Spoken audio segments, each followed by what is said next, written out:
This is the 2010 Rebel Trooper Battle Pack from the Battle of Hoth, given set number 8083 with 79 pieces.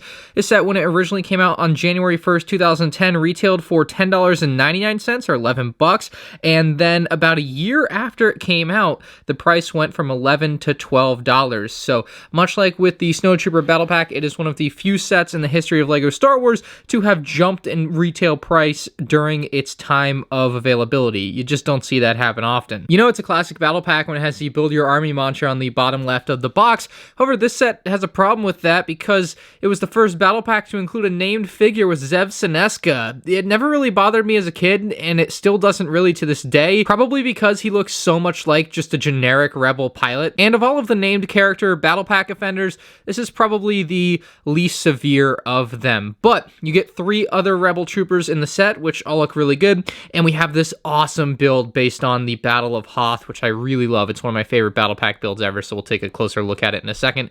Got that classic Clone Trooper box art. You can see full-size figure on the top, 30th anniversary of Empire Strikes Back on the side, so we had a few sets from Empire that year. And I really miss this on modern-day battle packs. They would spread out all 4 characters on the back and show you them with their names. You can see Zebsonesca right there, named character in the battle pack, and then it shows the 2 battle packs side by side, which is something that you don't get on modern-day battle packs either. And some of that is because they no longer go for battle packs that combine with one another every time, so it wouldn't make a ton of sense some of the times to have that, but I still wish they did it when it was applicable, but it just seems to be something that is part of a bygone era. Well, we gotta unbox it, don't we?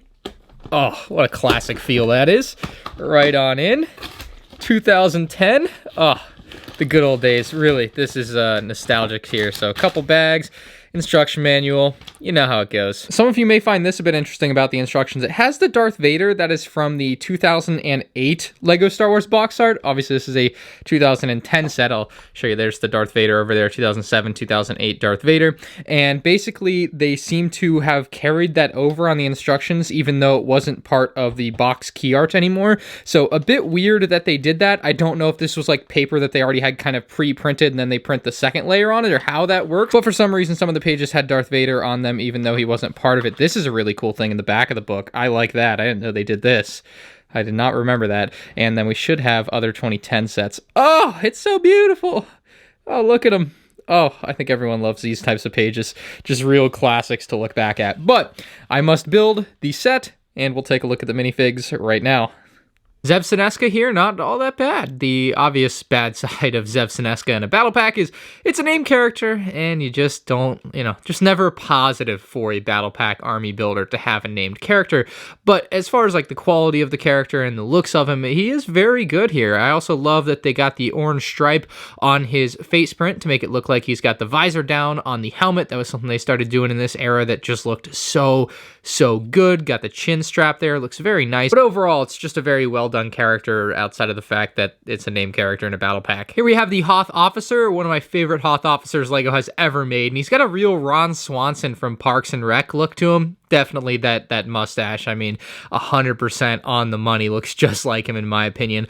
Love the look for this guy. Very unique look compared to the Rebel Troopers that we'll be taking a look at here in a second. He does have a backpack, which is attached through the neck. Unfortunately, the backpacks seem to have been done away with in 2022 with the latest Hoth Rebel pack, which is unfortunate because it's just accurate to have it.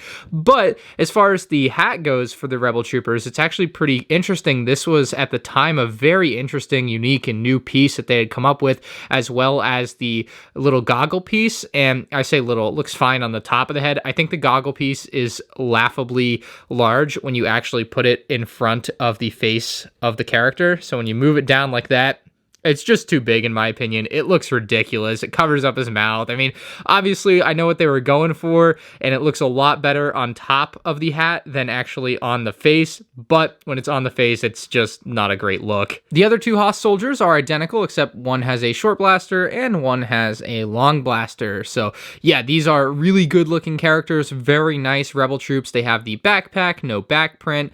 Definitely for like not having leg prints and not having arm prints and not having a back print, like pretty simple figures from the point of view of like how much detail there is. They look really good. Like they don't even need a leg print to look good. And it's one of those figs that I think it actually maybe looks better without the excess detail. But nonetheless, I mean, you've got a decent looking angry face. We've got the same hat that the other Hoth Officer was wearing. And just like all the other figs, no second face included for this guy, as it was a little bit before the time of second faces being so common. But yeah, for a battle pack, these 4 figs are all pretty good, except for Zebsonesca, which doesn't make a ton of sense for army building. This is the Rebel Combat Speeder, and for those that have seen Empire Strikes Back, which I would assume is everyone, you might not recognize it from the movie, but in fact, it was there, albeit briefly and hard to pick out from the background. But yeah, this thing was in the movie, and it's not something that I personally like remembered seeing in the movie at the time, you know, but here's some images. Obviously it was there,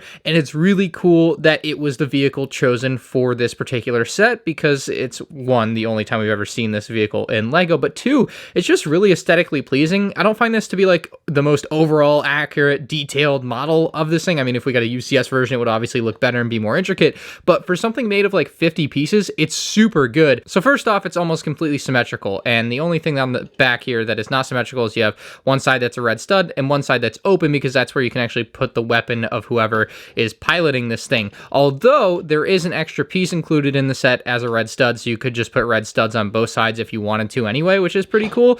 But we do have some flickfire missiles on the side, which are really nicely integrated. Don't get to say that a lot about flickfire missiles, but they're just popped on the side. You can push them, they won't go very far, or you can flick them and they will go much farther off the table. So without the flickfire missiles in there, I don't think it looks very good. In fact, I think that looks quite ridiculous. So I always kept the flickfire missiles inside, locked and loaded, because it looked so much better. Now the bottom of the combat speeder has some inverted tiles, which just makes rolling it around or pushing it around a little bit easier than it would be otherwise. You don't have to worry about like the sharp edges of the plates snagging on anything and starting to like rip into your table or something dumb like that. It does have a very nice crate at the top, which you can, I guess I'll dump it out, a little easier for me, but you can dump it out. You can see just an empty spot there for the crate, and there's really nothing included to go in the crate, except there's actually an extra piece in this set. And what I would always do as a kid, this was the extra piece included in the set, or one of them, is an extra goggles piece. I would always put the extra goggles piece in there and then load that back in. I just thought that was a neat piece of cargo, but